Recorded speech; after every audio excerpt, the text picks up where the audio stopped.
Vai dar 8 horas, queria convidá-los a estar de pé, por gentileza.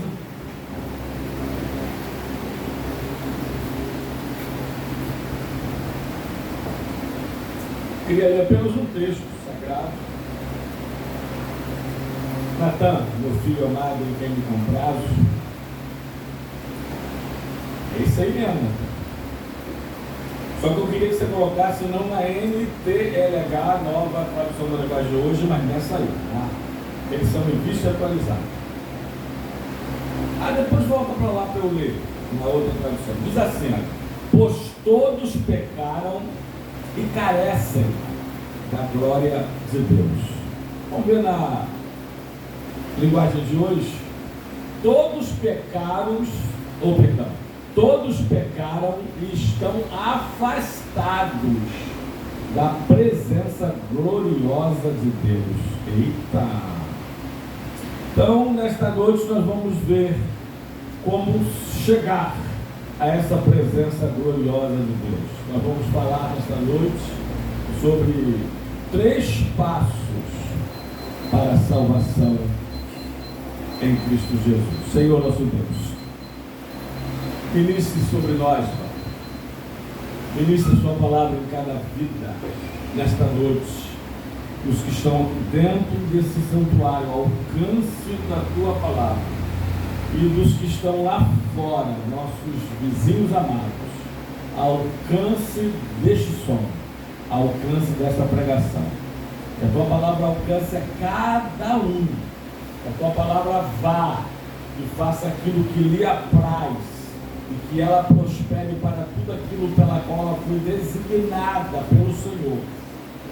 Em nome de Jesus, que a tua palavra nos pegue, que a tua palavra nos acerte, que a tua palavra nos transforme, que a tua palavra nos fortaleça, que a tua palavra nos capacite, que a tua palavra nos arme, que a tua palavra nos limpe, que a tua palavra nos purifique, que a tua palavra nos justifique, que a tua palavra nos vivifique, que a tua palavra, Senhor, ela nos abençoe com toda sorte de bênçãos espirituais nas regiões celestiais em Cristo Jesus. Que a tua palavra tenha vez, que a tua palavra tenha voz. Repreenda, Senhor, todo obstáculo e todo empecilho contra a tua palavra. É o que nós pedimos e te agradecemos. Em nome de Jesus Cristo. Obrigado. Amém. E amém. Pode sentar-se, amados, por gentileza. Louvado e glorificado seja o nome do Senhor.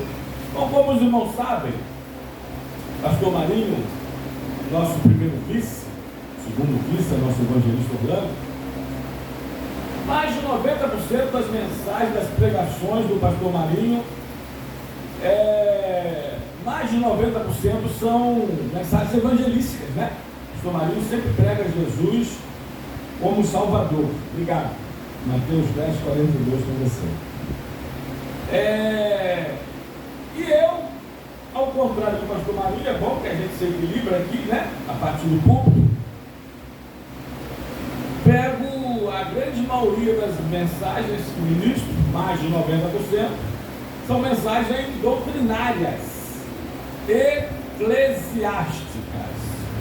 Eu prego Jesus como Senhor. Ele prega mais Jesus como Salvador. Eu prego Jesus mais como Senhor. Ele prega as suas mensagens, a maioria delas, mais para pecadores. Eu prego a maioria das mensagens mais para crentes. Hoje, eu vou pregar na minoria do que eu costumo pregar. Eu vou pregar uma palavra salvífica, uma palavra evangelística. Eu vou pregar Jesus como Salvador.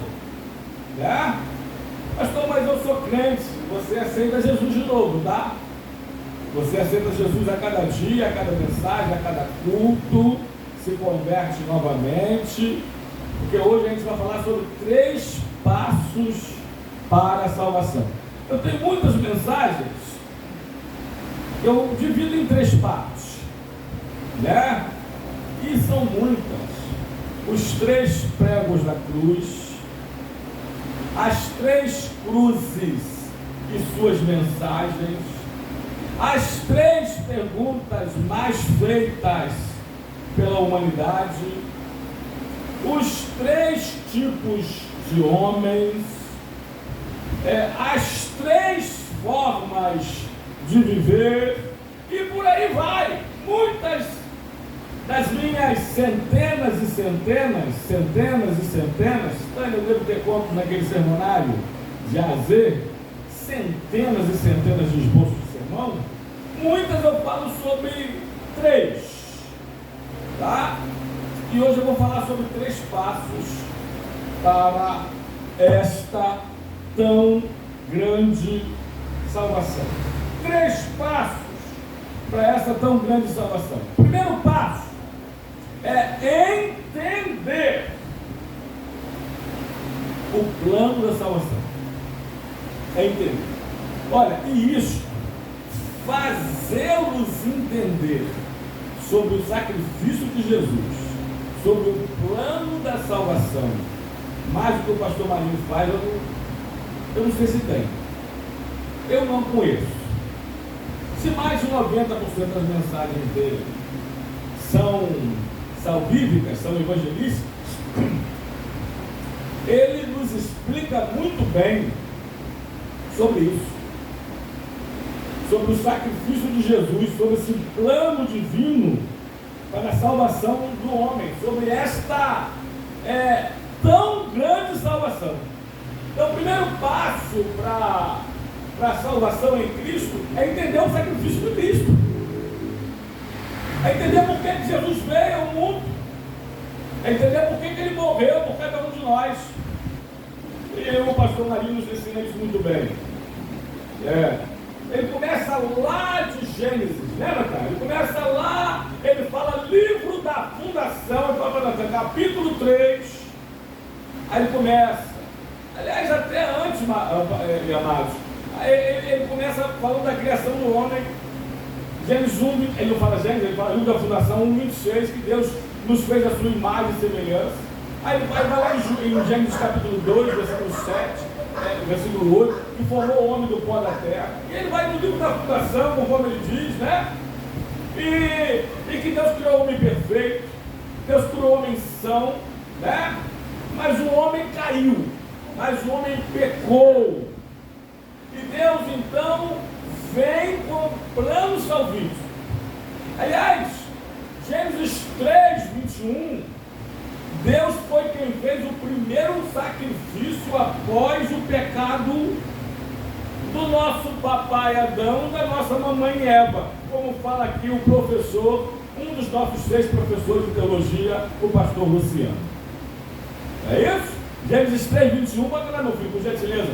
Diz que Deus mesmo fez vestes de peles, vestimentas de peles de animal, e vestiu Adão e a sua mulher.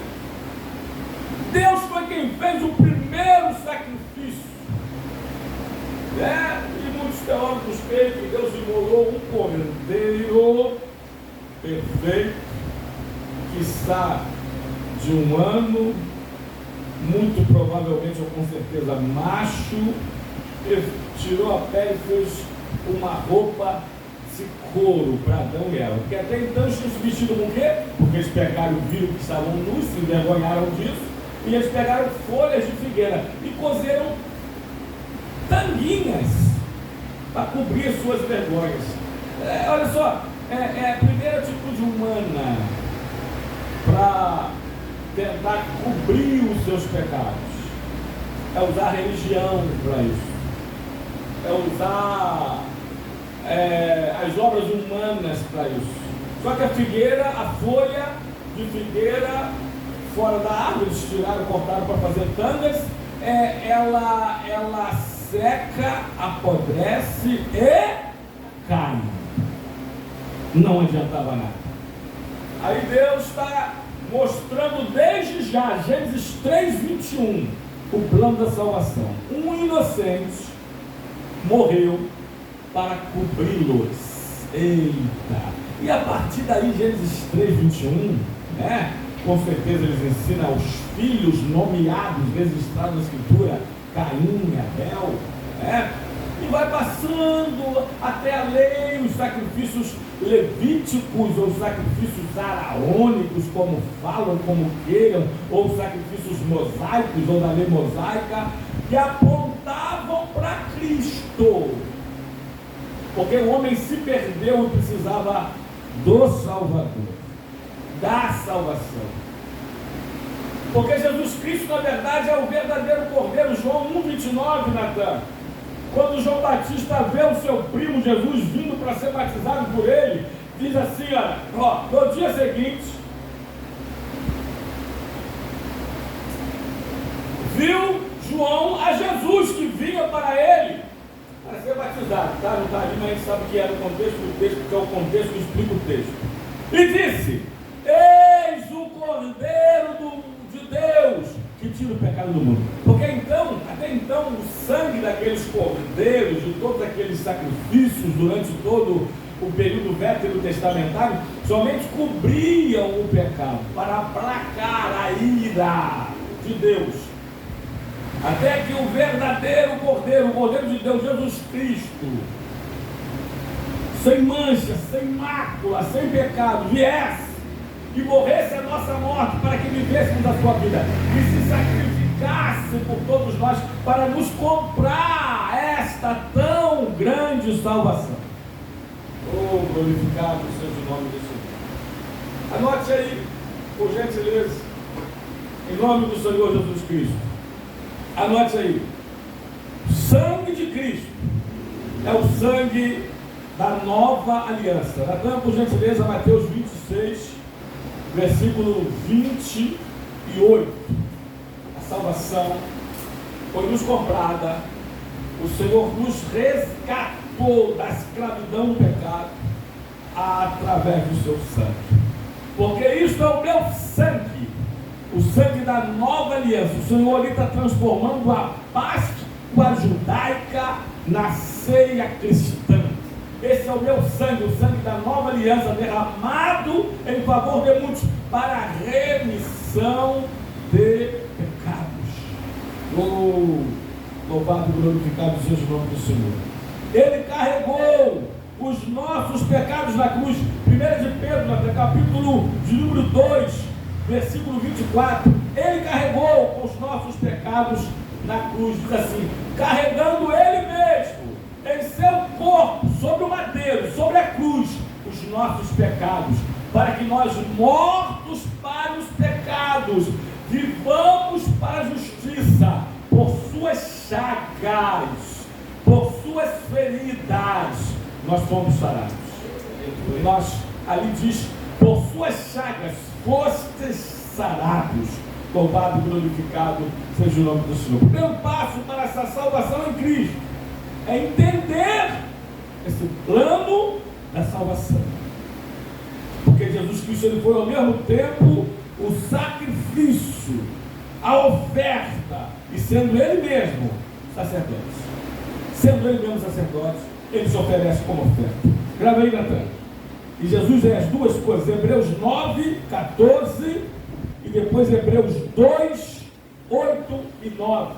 Diz assim a palavra do Senhor: muito mais o sangue de Cristo, que pelo Espírito eterno a si mesmo se ofereceu, sem mácula a Deus, purificará a nossa consciência de obras mortas, para servirmos agora ao Deus vivo. Eita! Hebreus 2, versículo 8 e 9, não é isso? Diz assim: todas as coisas sujeitaste debaixo dos seus pés. Ora, desde que ele sujeitou todas as coisas, nada deixou fora do seu domínio. Agora, porém, ainda não vemos todas as coisas a ele sujeitas. 9. Vemos, todavia, aquele que por um pouco, tendo sido feito menor que os anjos, Jesus, por causa do sofrimento da sua morte, foi coroado de glória e de honra, para que pela graça de Deus provasse a morte por todo homem. Jesus morre a nossa morte para que vivamos a sua vida. Jesus, ele paga uma dívida de pecado nosso que era impagável, e ele quita o nosso débito eterno. ele se faz pecado, não pecador, tá, irmãos? Ao tomar sobre nós todos os nossos pecados na cruz do Calvário. Pode ter tanto. Ele se fez pecado, é 2 de Coríntios, capítulo 5, versículo 21. Se não me falha a memória, acho que ela não falou.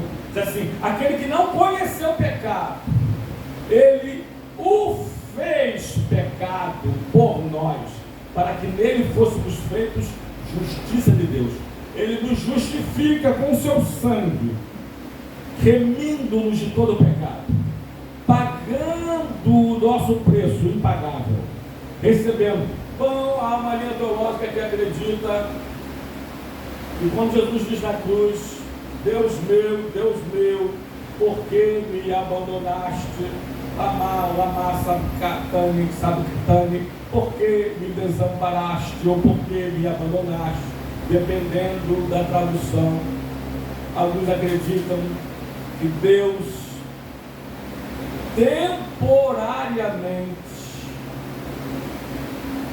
o abandona porque todos os nossos pecados estavam nele. E diz Isaías 59:2 que é os vossos pecados que fazem separação entre vós e Deus. Ele estava levando nossos pecados na cruz do Calvário. Ele estava pagando a nossa dívida, que era impagável. Ele estava morrendo a nossa morte, para que nós pudéssemos viver a sua vida. Nós fomos perdidos no pecado, porque o texto que lemos, Romanos 3:23, diz que todos nós pecamos e carecemos da glória de Deus. O pecado nos separa de Deus. Vamos reler Isaías 59, agora eu coloco o 1 e o 2. Eis que a mão do Senhor não está encolhida, para que não possa salvar, nem surdo o seu ouvido, para que não possa ouvir. Mas as vossas iniquidades fazem separação entre vós e o vosso Deus, e os vossos pecados encobrem, olha, o seu rosto de vós, para que não vos ouça. Quanto mais nós pecamos, os vossos pecados, vossas iniquidades fazem separação entre vós e Deus. Não diz entre Deus e vós, é entre vós e Deus, porque quanto mais nós pecamos, eu falei isso aqui, né? Aqui está Deus, olha. Quanto mais eu peco, mais eu me afasto de Deus. Mas, aliás, a única coisa, cuidado com os hereges atuais, cuidado com os falsos profetas, os falsos pastores. Aliás, dizia o pastor americano, como é que é o nome dele mesmo? Alguém me faz lembrar? John Ross, que o falso profeta é o castigo de Deus para o falso crente. Tem uns falsos profetas dizendo que o pecado, seu pecado separa você nada de Deus, não. Pecado nenhum de ninguém pode separar você de Deus. Então rasgue as escrituras, não somente Isaías 59. A única coisa que te separa de Deus é o teu pecado. E outra coisa é teu pecado, porque ninguém peca para o outro. Todo pecado é para si mesmo. Todo pecado é egoísta. Todo pecado é pessoal e particular. Ninguém peca para ninguém. Alguém pode pecar com alguém, mas cada um pecou para si individualmente. Não tem como eu falar assim: ó, hoje eu estou a fim de pecar para o evangelista Orlando, tá bom? Hoje eu vou pecar no seu lugar, hoje eu vou pecar para você. Não existe.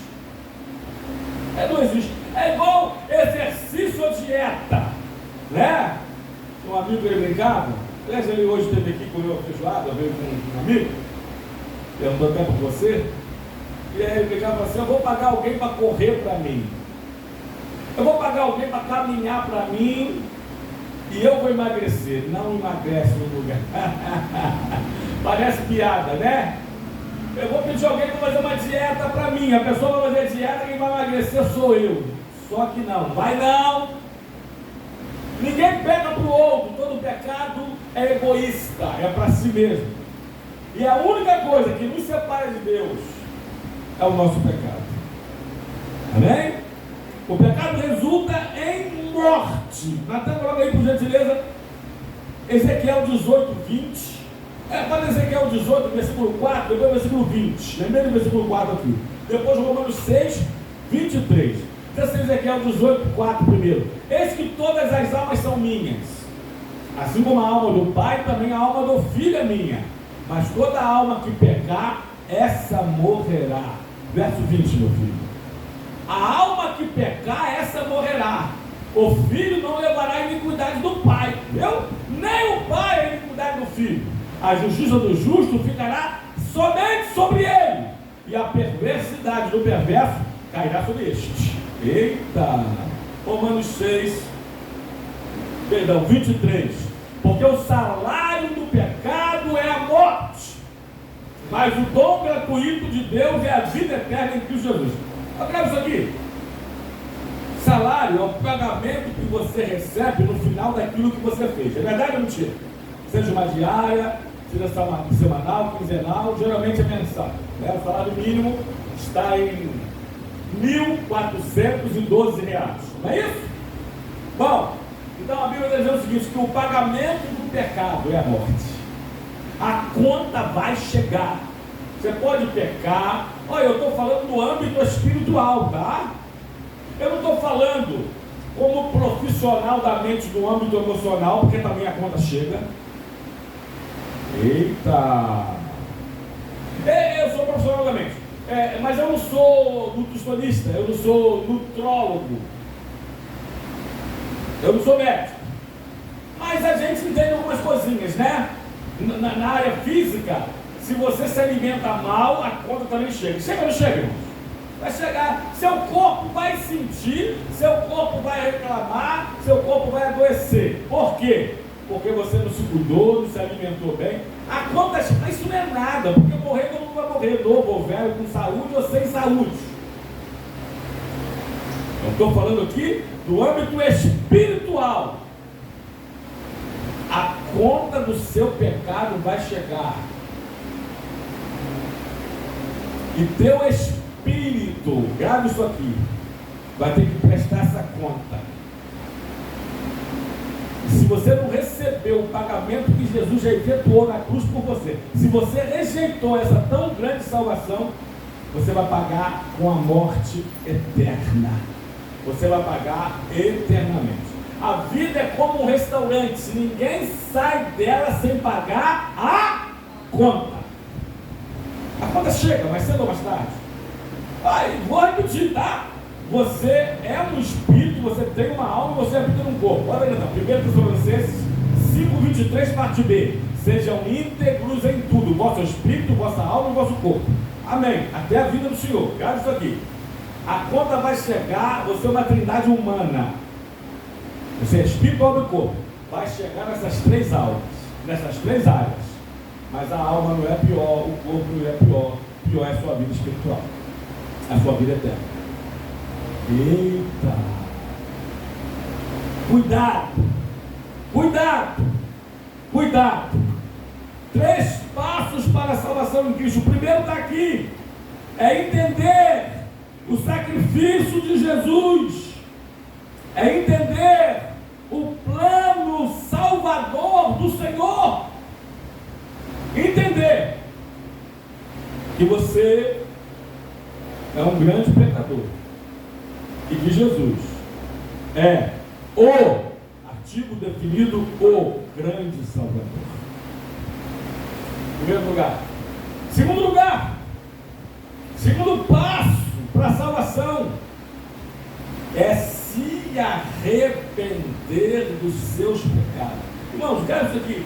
Eu entendi isso com menos de 16 anos de idade. Um jovem viciado, um jovem revoltado. Mas um dia, grave isso aqui, eu estava me preparando para ir à praia, sozinho.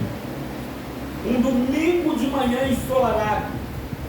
A televisão de casa, 8 cabeças em casa. Casal, os patriarca e os 6 filhos.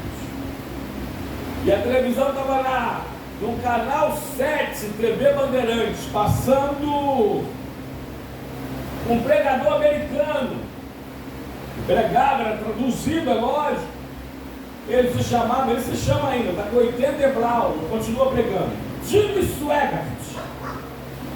E eu comecei a ouvir primeiro aquela mensagem, passando de cá para lá, de lá para cá, me preparando para sair. Eles moravam frente ao ponto final de um ônibus, nós parávamos em frente da nossa casa, a gente via ele chegando, o motorista descia, ia no bar do lado, marcava um tempo, a gente sabia, esperava o ônibus de casa. Grave isso aqui. E aquela palavra me impactou, aí eu parei para ouvir a mensagem. Deixa eu contar para vocês que eu não consegui a praia aquele domingo. O pregador, o Jimmy Swaggart, me desafiou a ler a palavra. E lá em casa tinha aquele Novo Testamentozinho cinza. Novo Testamento, Salmos e Provérbios. Dos Gideões, missionários da última hora. Eu comecei a ler aquele livro, a letra de bula. E a palavra começou a me impactar. Grave isso aí. Eu comecei a entender o plano da salvação. Eu era um grande pecador, com 15 anos de idade, e que eu precisava do grande Salvador. E aí, mas bem, alguns já sabem disso, eu convidei uns crentes da rua Riodades, 5 de março, número 121. Eu convidei alguns crentes do bairro, eu convidei uns crentes para me convidarem para ir na igreja deles, porque eles nunca tinham me convidado para ir à igreja. Você tem convidado alguém para ir à igreja? Você tem convidado? Você tem convidado? Você tem convidado? Olha para alguém que está do seu lado, por gentileza, olha para alguém que está do seu lado de âmbito, com todo amor e carinho, pergunta assim: você tem convidado alguém para vir à igreja? Você tem convidado alguém para ir a Jesus, para vir a Jesus? Você tem convidado alguém a conhecer a Cristo? Eita! E eu fui a primeira vez, primeiro domingo, nunca tinha entrado numa igreja. No segundo domingo, dia 11 de novembro de 84, eu fui, ouvi uma mensagem, AD de Fonseca, primeira igreja, vai fazer 100 anos, meu Deus, ano que vem, outro ano, 2026. A Assembleia de Deus São Cristóvão está fazendo 100 anos esse ano. Faltam, se não me falha a memória, 68 ou 69 dias para o centenário das Assembleias de Deus do Estado do Rio de Janeiro. E daqui a 2 aninhos, portanto, tem 98 anos, as Assembleias de Deus de Niterói, Fonseca, antiga Travessa São Januário, número 36, saudoso pastor, pioneiro, do lado de cada poça, do lado de cada ponte, pastor Moisés Soares da Fonseca, e dizia uma frase que para mim virou um slogan que eternizou: o importante, ele já falou isso para mim, eu com 16 aninhos, o importante, meu jovem, é começar bem e terminar bem. Eita! Nós vamos fazer parte dessa história, dessa festa, tanto do centenário do Rio, São Cristóvão, nós vamos lá de novo, como de Niterói, tá? Aí, no dia 11, repito, de novembro de 84, pregou naquele domingo à noite, para botar na internet, se não deu essa data, não foi um domingo, pregou a mensagem o pastor Adilson Soares Farias, hoje pastoreando a AD de Mutuá. Na hora do apelo do convite no final, eu aceitei Jesus Cristo. Eu fui o primeiro aqui lá na frente, aceitando Jesus como meu Salvador. Me arrependi dos meus já muitos pecados, com apenas 15 a 16 anos de idade. Segundo passo para essa tão grande salvação, para receber essa tão grande salvação, é se arrepender dos seus pecados. Natan, por gentileza, meu filho amado, coloca aí 2 de Pedro 2, 20 a 22. 2 de Pedro 2, 20 a 22. Diz assim: portanto, se depois de terem escapado das contaminações do mundo, mediante o conhecimento do Senhor e Salvador Jesus Cristo, se deixam enredar de novo, são vencidos, tornou-se o seu último estado pior do que o primeiro. melhor lhes fora nunca tivessem conhecido o caminho da justiça, do que após conhecê-lo, volverem para trás, apartando-se do santo mandamento que lhe fora dado. Com eles aconteceu o que diz o certo adágio ou ditado verdadeiro, que diz: o cão voltou ao seu próprio vômito, e a porca lavada voltou a revolver-se no seu lamaçal. Grave isso aqui. Nós precisamos nos arrepender de cada pecado. Eu vou ler esse texto, não tá? Romanos 8, de 1 a 13. Depois 1 de Coríntios, capítulo 3, versículo de 1 a 3. Eu vou ler, porque a palavra de Deus nunca é demais. Tem algumas coisas que podem ser demais. Até dinheiro, dependendo para quem, pode ser demais. Água demais mata a planta. Agora, oração, palavra de Deus, paz, eita, as coisas de Deus nunca são demais. Tanto é que nós as teremos eternamente no céu. Pastor, mas está escrito lá em 1 Coríntios 3 que a letra mata. Peraí, leia o contexto, que você vai entender, porque o contexto explica o texto, que Paulo está falando da letra da lei, gravada em tábuas de pedra. A letra da lei que mata, a graça vivifica. Se não, amados, Paulo não dizia, mas por que você volta aí, meu filho? Eu acho que a primeira de Timóteo, capítulo 4, versículo 13, aplica-te à leitura. Eita, aplica-te lá, viu? Até a minha chegada, dedique-se à leitura, à exortação e ao ensino. Senão Paulo morrendo, 2 Timóteo, capítulo 4, eita, deve estar lá pelo 9 a 12, Natan. Ele pede: quando vires a Roma, traga a capa que ficou em Troade, bem como os livros.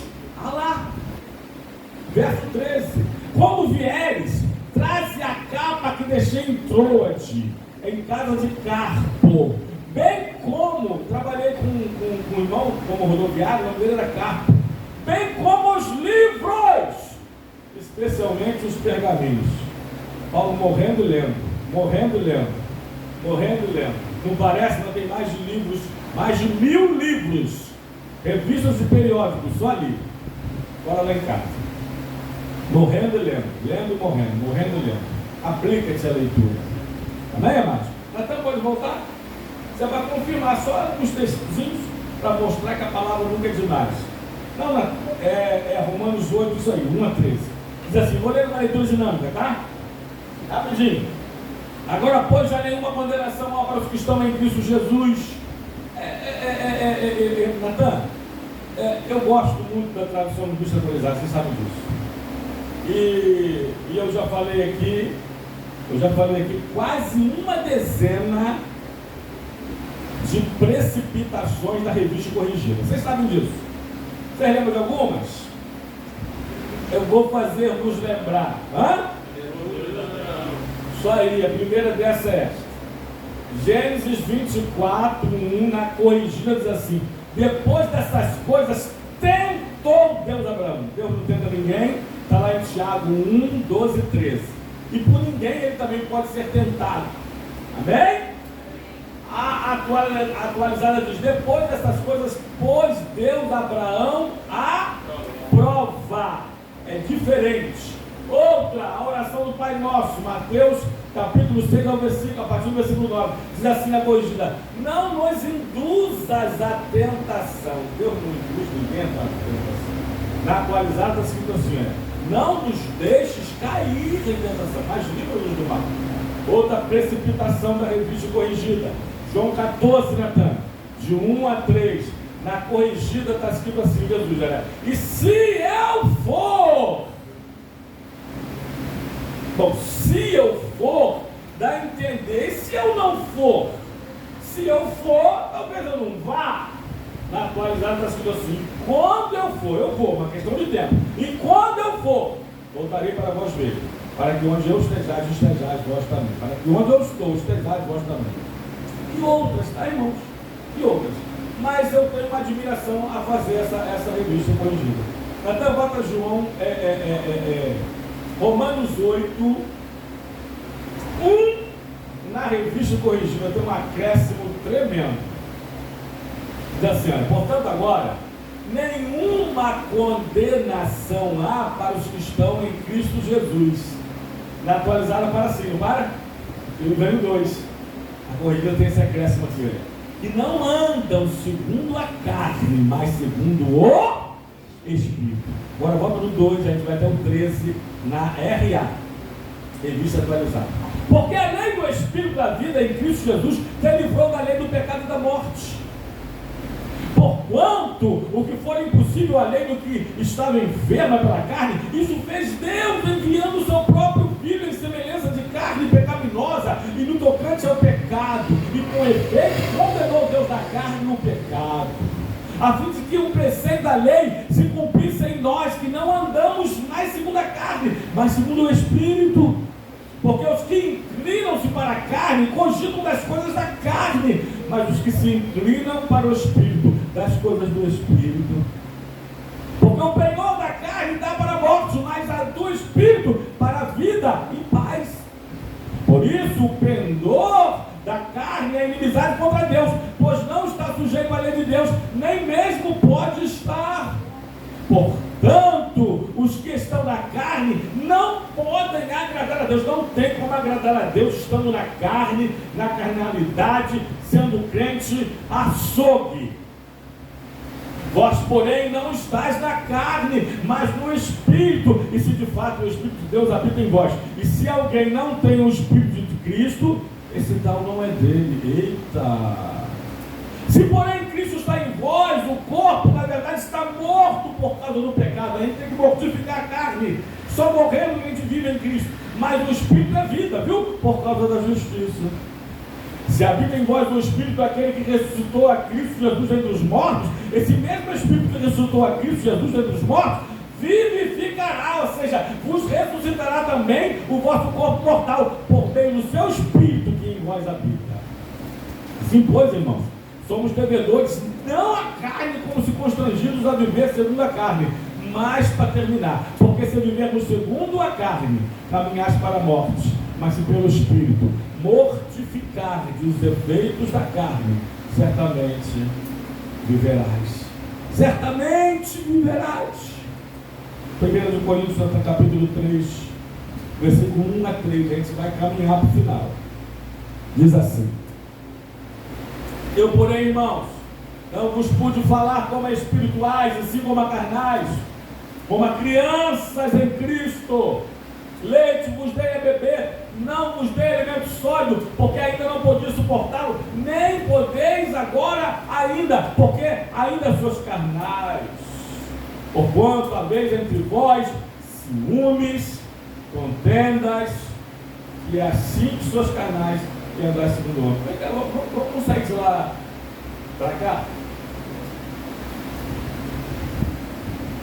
Uma das grandes diferenças, não, porque não tem tantas diferenças assim. Uma das pequenas ou das poucas diferenças da exegese para a hermenêutica. De lá então para aqui e agora. Vamos lá? De lá então para aqui e agora. Irmãs, depois eu falo dos irmãos, tá? Que ficam de picuinha uma com a outra por causa da cor do uniforme, do conjunto, da festividade, do culto das irmãs. Isso é carnal ou não é? Não. Irmã espiritual, não importa se é rosa choque, se é rosa pique, se é rosa cheguei, se é rosa claro, se é rosa escuro, se é preto, se é branco, se é azul, se é roxo, se é verde, se é colorido, se é estampado, ela quer adorar o Senhor. Que a maioria escolheu, ela pode ser a minoria, pode ter 100 irmãs, 99 escolheu uma cor, ela tinha dado uma outra sugestão, mas ela fica feliz, veste aquela roupa, dando glória a Deus, porque ela é espiritual. Carnal não. Pois não. Além de espiritual, é ocupada também, né? Porque quem tem a mente ocupada não liga para as coisas. É verdade, quem tem Nai. tempo, liga. É verdade. Tá com tempo aí, O principal é que ela é espiritual, então ela cede, ela concorda, ela não cria picuinha.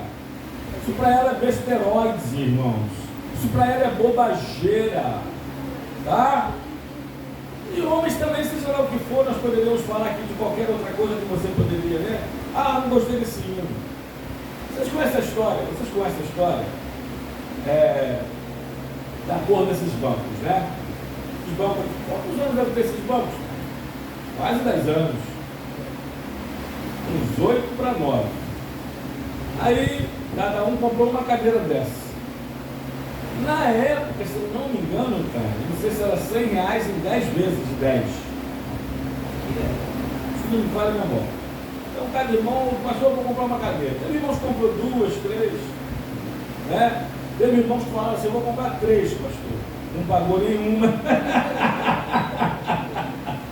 Teve de tudo isso na época, porque você, só Jesus para gostar de crente, né, irmão? Só Jesus para gostar de crente, meu Deus do céu. Eu gosto de cristão parecido com Cristo. Crente até os demônios são, estremecem, diz lá na Tiago 2,19.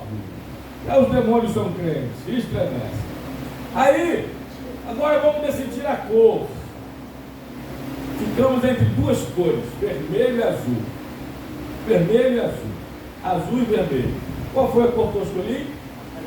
Azul. E a grandiosíssima maioria escolheu qual cor? Aqui está aí vermelho. Até os bancos do público. Tá? Aliás, compramos esses bancos todos.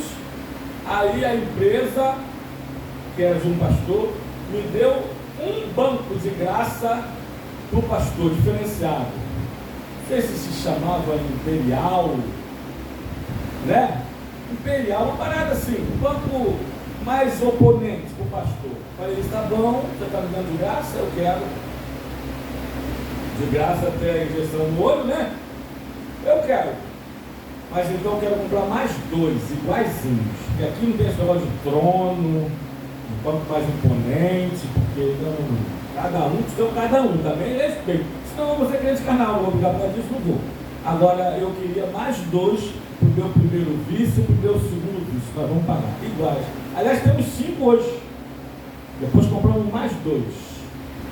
O diferencial desse, o logo da igreja, né? A marca, o símbolo da igreja, o desse é na frente. É lógico que ele está aqui no púlpito e os bancos aí são atrás, nas costas de cada banco. Eu não queria vermelho, eu queria o azul. Morri por causa disso. Sou pastor da igreja, sou pastor presidente. Irmãos, eu não sou autocrata. Eu não sou centralizador. Sou pastor presidente, mas não sou presidencialista. Eu gosto de ouvir como Moisés aprendeu a ouvir. E eu aprendi a ouvir. E ai de Moisés, se não aprendesse a ouvir. Principalmente o seu sogro Jetro. Amém, amados? Então, primeiro passo para a salvação é entender o sacrifício de Jesus. Segundo passo é se arrepender dos seus pecados. É se conhecer, se aceitar como pecador, o grande pecador, e aceitar Jesus como o grande Salvador. Terceiro lugar, e eu vou ter que pular. Natan, não, rapidinho, só 2 textos. 2 Samuel 12, 13 e Salmo 51. Eu vou ler Salmo 51 pequeno.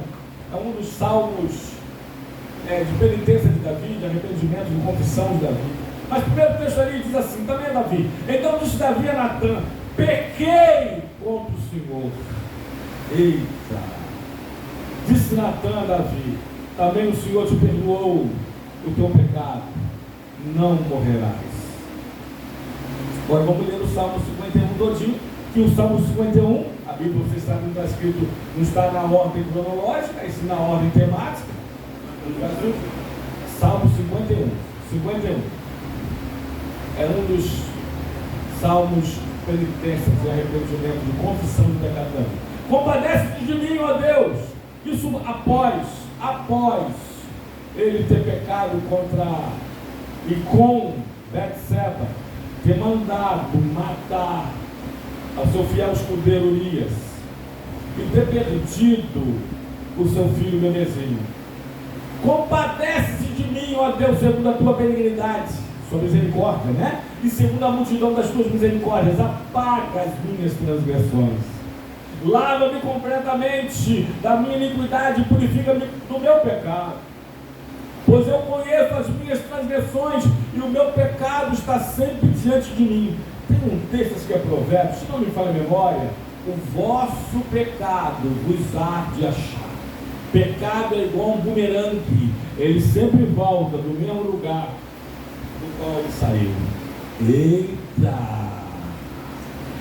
Pequei contra ti somente, e fiz o que é mal perante os teus olhos, de maneira que serás tido por justo no teu falar e puro no teu julgar.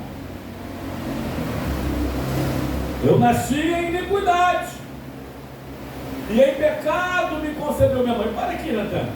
Eu prefiro ficar com a minha linha teológica. Eu nasci em iniquidade, e em pecado me concebeu minha mãe. Davi está falando do pecado Adão, do pecado herdado, do pecado do nosso papai Eva, da nossa mamãe, do nosso papai sangue de Jesus tem poder na praia, do nosso papai Adão, da nossa mamãe Eva, né? Agora tem uma linha teológica que acredita que Davi está falando disso porque ele era um filho bastardo de uma mulher fora do casamento, ou de uma concubina, e não da mãe casada com Jessé, pai dos seus 7 irmãos, e alguns acreditam por isso que ele era um faz-tudo, por isso que ele estava, quando todo mundo estava em casa, ele estava lá cuidando das poucas ovelhas. Então alguns acreditam que Davi estava pensando nisso quando escreveu esse verso: eu nasci na iniquidade, ou seja, eu sou fruto de um erro,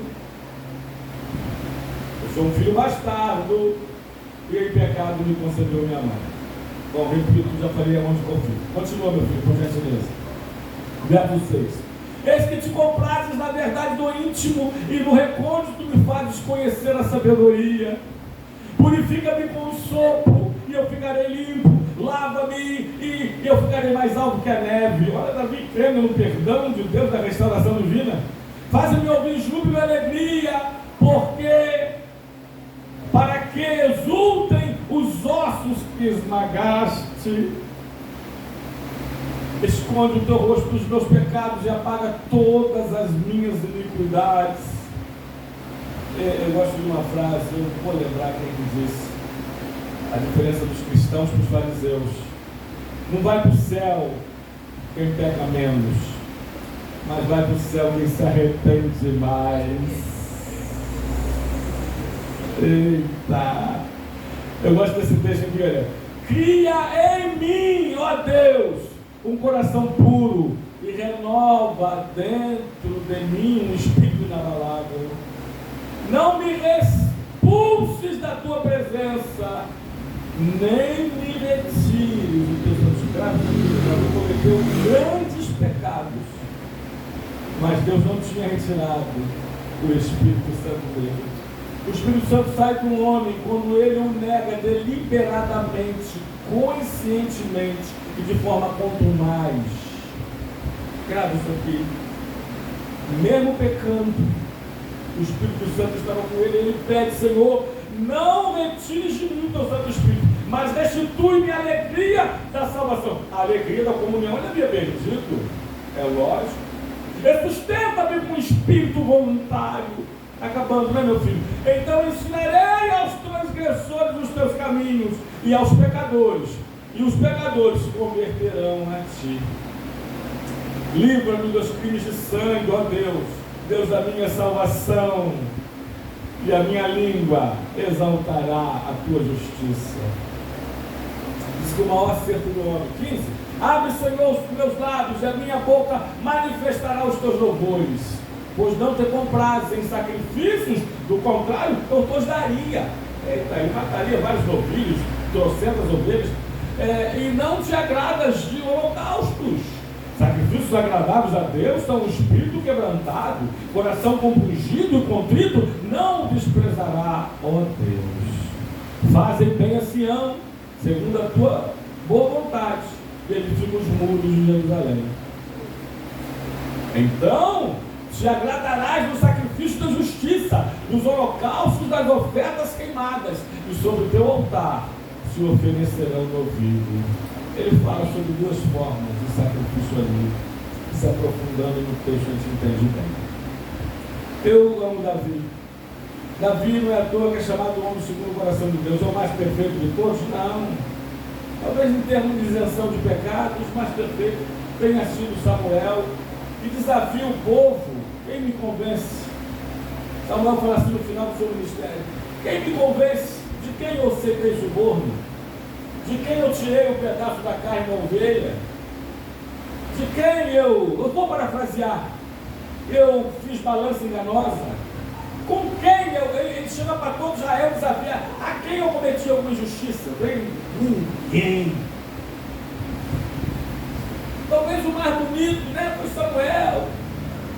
O mais bonito na foto e com todo o respeito. Só não foi rei, foi tudo. Juiz, profeta, sacerdote. Fez a transição da teocracia para a monarquia. Amém, Samuel? O pecado de Samuel foi educar bem os filhos.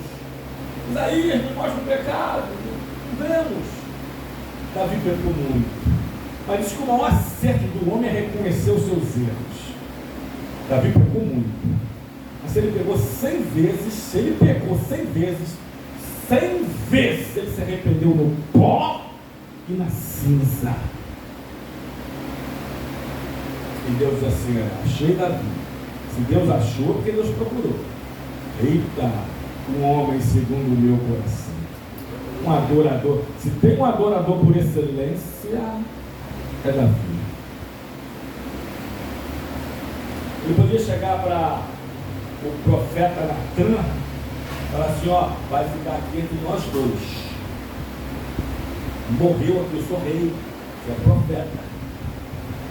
Não, Davi confessa o seu pecado e deixa. E quem confessa o pecado e deixa, alcança o quê? O favor do Senhor, as misericórdias do Senhor. Vamos para o terceiro passo? Vamos para o terceiro passo, amados? Terceiro passo. Primeiro passo qual é mesmo? Vê se vocês estão comigo. Terceiro passo. Primeiro passo para a salvação: reconhecer o sacrifício de Jesus. Segundo passo para a salvação: se arrepender dos seus pecados. E terceiro passo para a salvação: terceiro passo é atender. Primeiro você tem que entender, depois você tem que atender o chamado, atender o convite, eita, atender a chamada.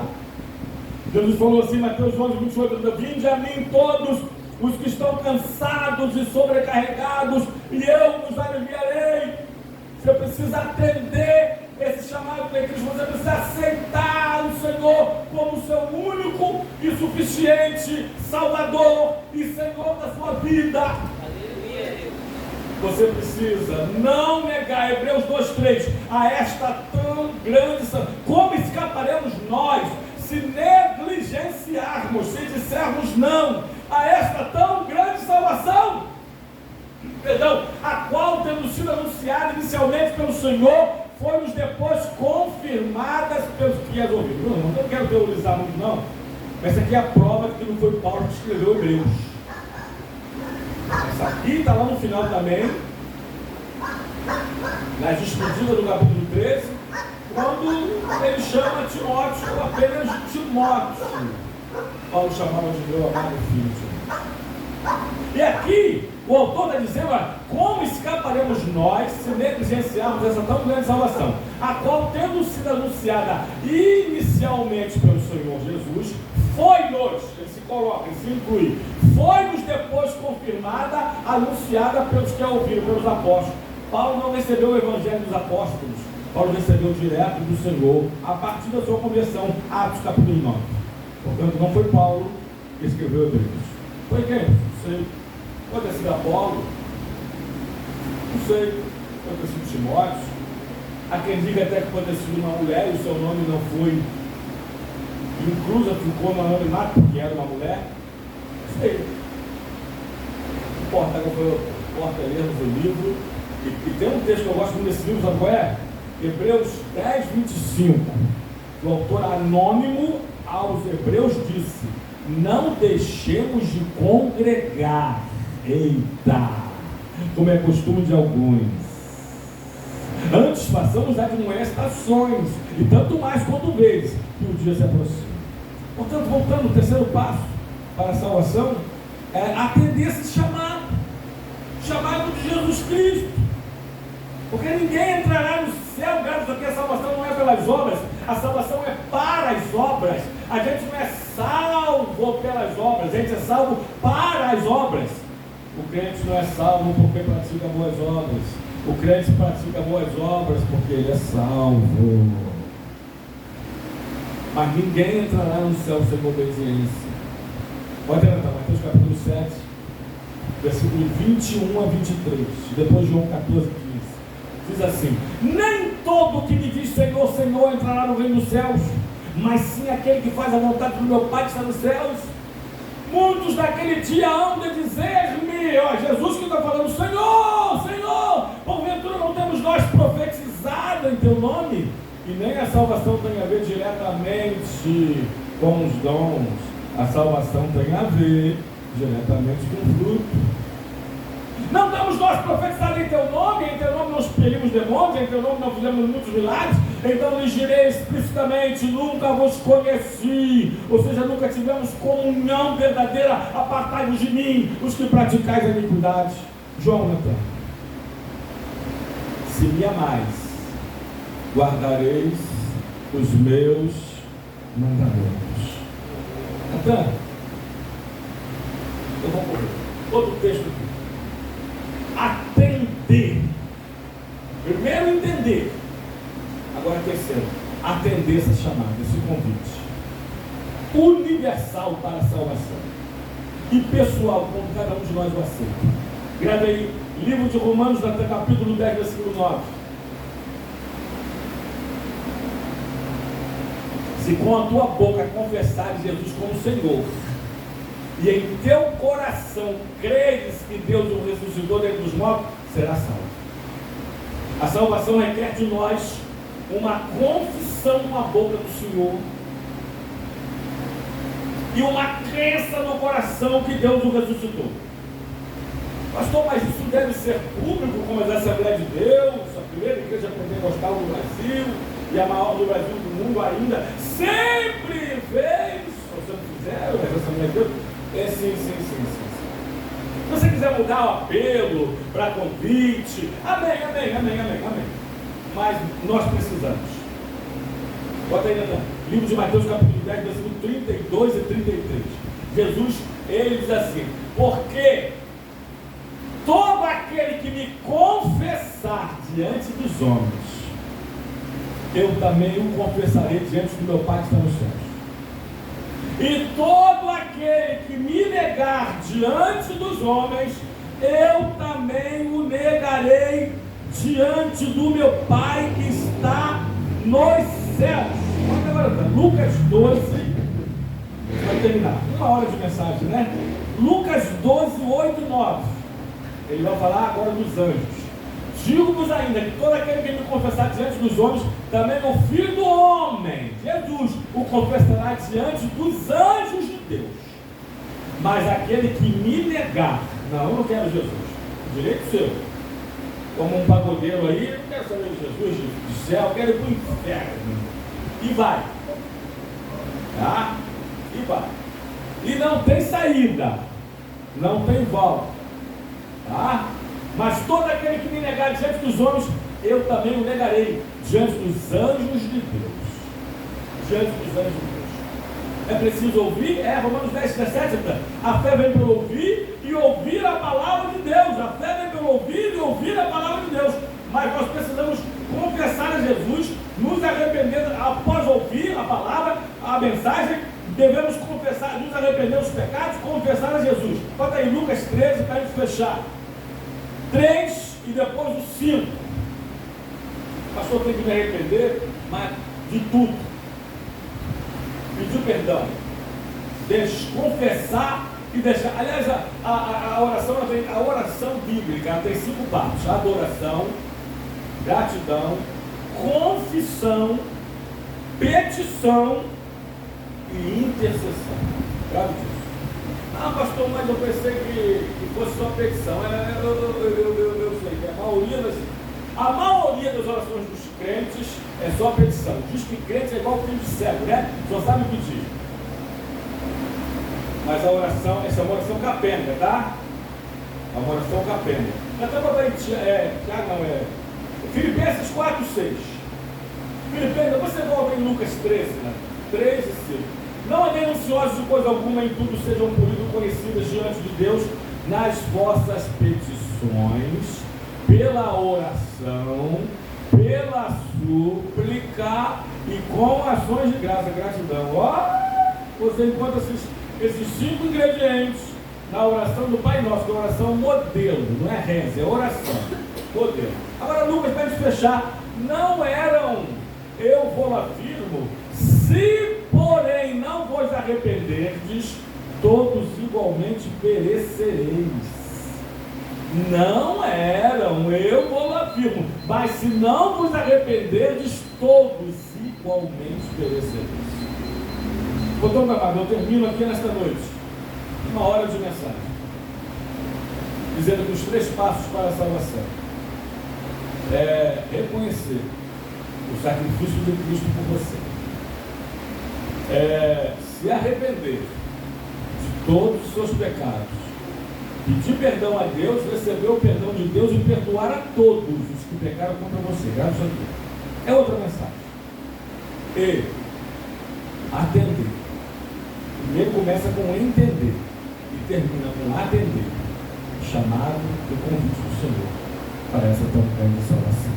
Que Deus abençoe a todos, em nome de Jesus Cristo. Você pode aplaudir o Senhor pela palavra. Louvado, glorificado, seja o nome do Senhor.